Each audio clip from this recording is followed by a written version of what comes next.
இந்திய கிரிக்கெட் அணியில் அடுத்த கேப்டன் ரசிகர்களால் அறியப்படும் KL ராகுல் தான் IPL தொடரில் RCBக்கு எப்படி வந்தாருங்கிற கதையை சொல்லியிருக்காரு. இது தொடர்பாக அஸ்வின் யூடியூப் சேனலில் பேட்டி கொடுத்த அவர் 2014ஆம் ஆண்டில் தான் நான் முதல் IPL தொடரை விளையாடினேன். ஆனால் 2012ஆம் ஆண்டில் இருந்து நான் RCB டீமில் தான் இருந்தேன். ஒரு ஸ்டார் ஹோட்டலில் விராட் கோலி, பயிற்சியாளர் ஜென்னிங்ஸ் ஆகியோர் இருந்தாங்க. அப்போ விராட் கோலி என்கிட்ட வந்து இந்த ஒப்பந்தத்தில் கையெழுத்து போட்டு RCB டீமில் விளையாட விருப்பம் இருக்குதான்னு கேட்டார்.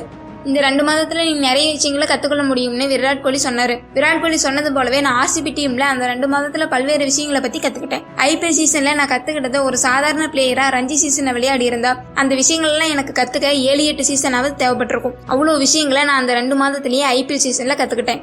அதுக்கு நான் என்ன விளையாடுறீங்களா, இது என்னுடைய கனவு அப்படின்னு சொன்னேன். அதுக்கு மீண்டும் பதிலளித்த விராட் கோலி, நான் சும்மா தான் சொன்னேன், நீ கையெழுத்து போடுறியா இல்லையான்னு நான் கேட்கல, கண்டிப்பா நீ கையெழுத்து போடணும்னு என்னை செல்லாம மிரட்டினாரு. நான் கையெழுத்து போட்ட பிறகு மீண்டும் விராட் கோலி, இது உனக்கு மகிழ்ச்சியான ஒரு பயணமா இருக்கும்னு சொன்னாரு.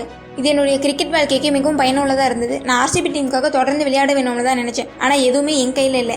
IPL சீசனில் இருக்க நல்ல விஷயங்களை தான் நம்மளால் பல டீமுக்கு போய் பல விஷயங்களை கற்றுக்க முடியும். என்னுடைய கிரிக்கெட் வாழ்க்கையிலேயே மிகவும் மோசமான நிகழ்வுனா 2023ஆம் ஆண்டு உலகக்கோப்பையில் தோல்வியை தழுவியது தான். நான் மட்டும் பேட்டிங்கில் கடைசி வரை நின்று விளையாடி இருந்தால் ஒரு 30லேருந்து 40 ரன்கள் கூடுதலாக அடிச்சிருக்க முடியும். இந்த நேரம் உலகக்கோப்பை நம்ம கையில் இருந்திருக்கும். நிச்சயமாக அந்த நிகழ்வு எனக்கு மன வருத்தத்தை தருது. ரோஹித் சர்மாவும் டிராவிடும் டீமில் ஒரு அமைதியான சூழலை உருவாக்குனாங்க. எந்த வீரர்களுக்கு எந்த பொறுப்பு என்பதை முன்கூட்டியே விளக்குனாங்க. எனக்கு அது திருப்திகரமாக இருந்ததுன்னு ராகுல் கூறினார்.